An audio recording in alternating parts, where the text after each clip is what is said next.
তৈরি থাকতে হবে, যে কোনো পরিস্থিতি তৈরি থাকতে হবে।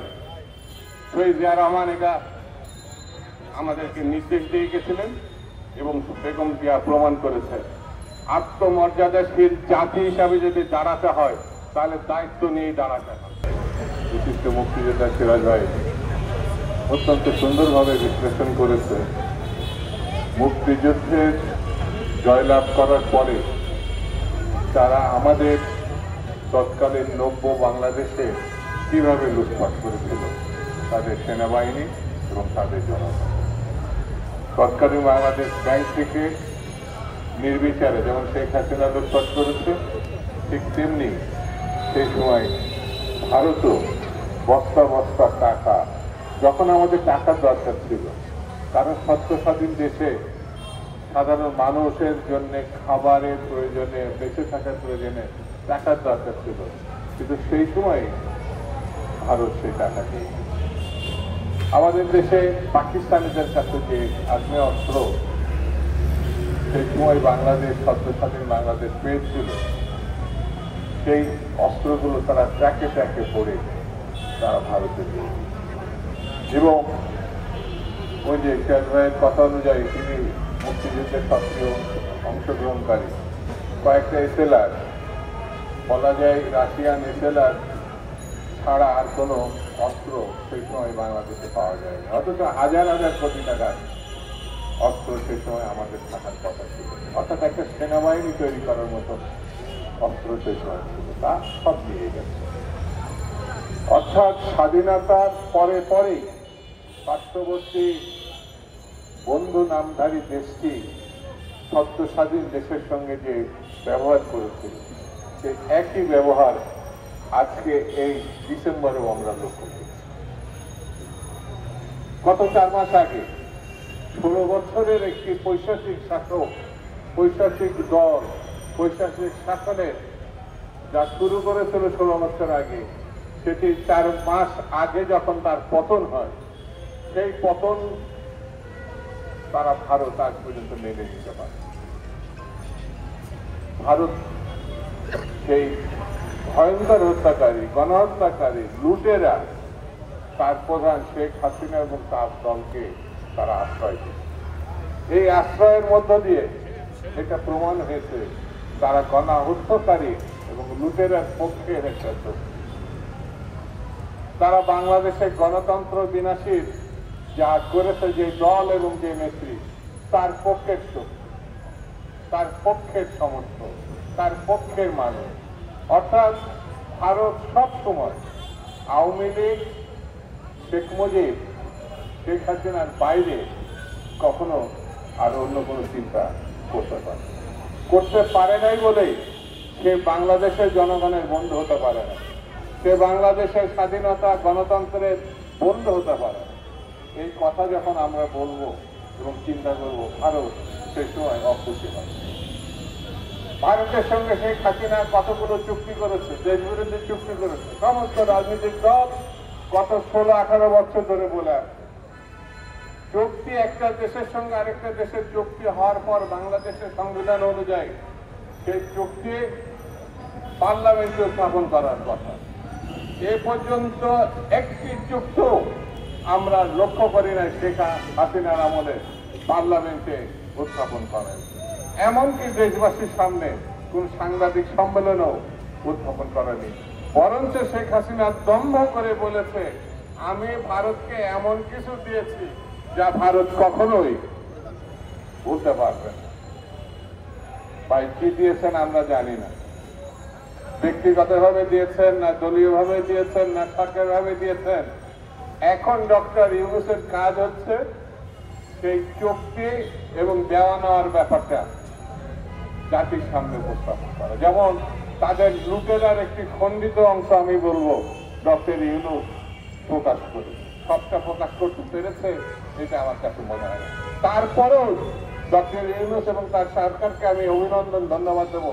দুর্নীতির একটা চিত্র কমপক্ষে জাতির সামনে আপনারা উপস্থাপন করেন, এবং এই যে দুর্নীতি একটা ভয়াবহ দুর্নীতি, এটা কোনো স্বাধীন দেশে কোনো শাসক এটা করতে পারে আমরা এটা ভাবা যায়। ভারত বলছে, তাদের মিডিয়া বলছে তারা বাংলাদেশের কিছু অংশ দখল করে নিবে। আমি ভারতকে অনুরোধ করব এই ভয়াবহ চিন্তা থেকে একটু দূরে থাকে। বাঙালি জাতি, বাংলাদেশের জাতি, এই ভূখণ্ডের মানুষ সারা বিশ্বের অন্যতম বীরের জাতি। বীরের জাতি বাঙালি।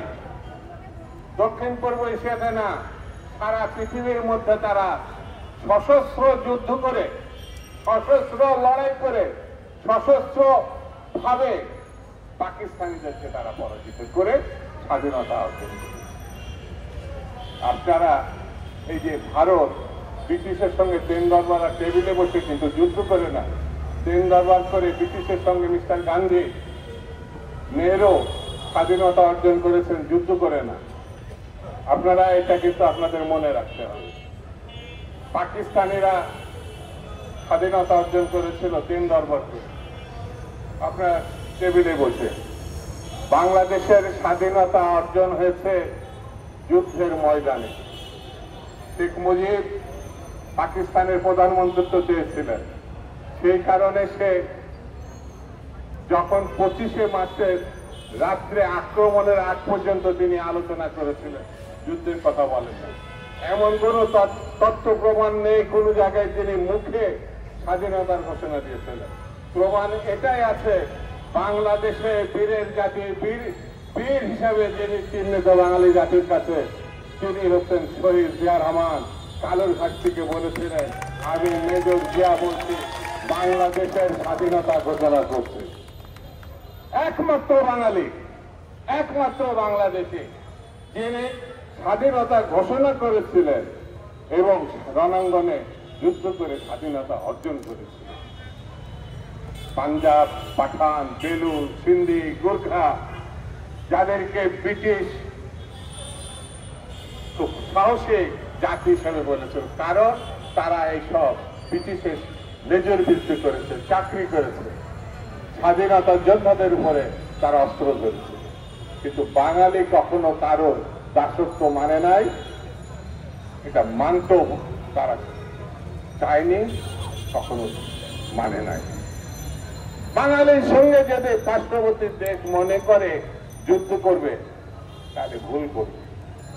আরে ভাই, আপনারা হাসপাতালে চিকিৎসা দিচ্ছেন না, এর থেকে মর্মান্তিক ঘটনার কেউ কিছু আছে? ভারতে আমাদের দেশের মানুষ যায় টাকা খরচ করে হোটেলে থাকে, ডাক্তারদেরকে টাকা দিয়ে তারপর সে ফ্রি চিকিৎসা তো নিতে যায় না। আপনারা বললেন যে চিকিৎসা দিবেন না, এখন কি অবস্থা? আপনাদের হাসপাতাল ফাঁকা হয়ে গেছে, অনেককে আপনাদের চাকরি চলে যাচ্ছে, হোটেল একেবারে ফাঁকা। যে হোটেলগুলো তো বাঙালিরা থাকতো সে তো এখন কলকাতায় যেসব সংবাদ আসছে সেগুলো মর্মান্তিক। আমরা তো ভাই ইচ্ছা করে এসব বন্ধ করেন, আপনারা বন্ধ করেছেন, আপনারা বন্ধ করেছেন ভিসা। আমরা তো কিছু বলি নাই যে ভিসা দেন, বন্ধ রাখেন। এই 4 মাসে এত লাফাচ্ছেন কেন? 4 বছর পরে আমাদের এখানে বিশেষায়িত হাসপাতাল যদি হয়ে যায়, যে দিকে আপনার ঠেলে দিয়েছে, এখানে যদি উৎপাদন আমরা বাড়াই, শহীদ জিয়া রহমান সেটা প্রমাণ করেছিলেন। শেখ মুজিবের সঙ্গে দুর্ভিক্ষ হয়েছিল, শেখ মুজিব লক্ষ লক্ষ মানুষ মারা গিয়েছিল।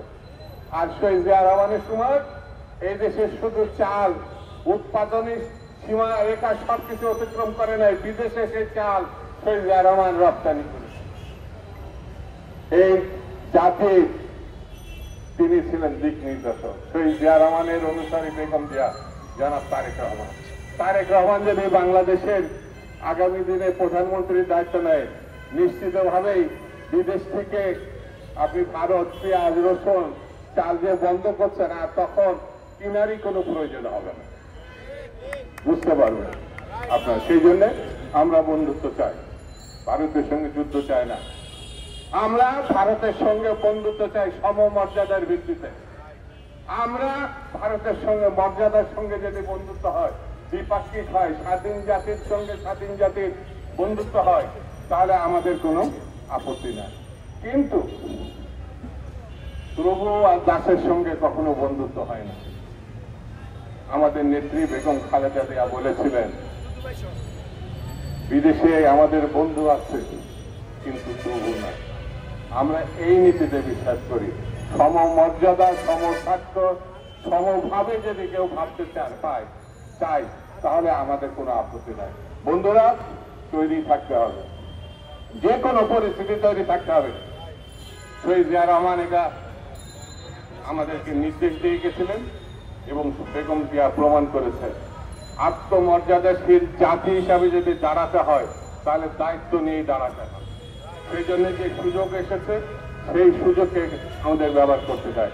সর্বশেষ কথাটা বলে যায়, সেটি হচ্ছে ডক্টর মোহাম্মদ ইউনূস সাহেব একটু হুঁশে আসেন।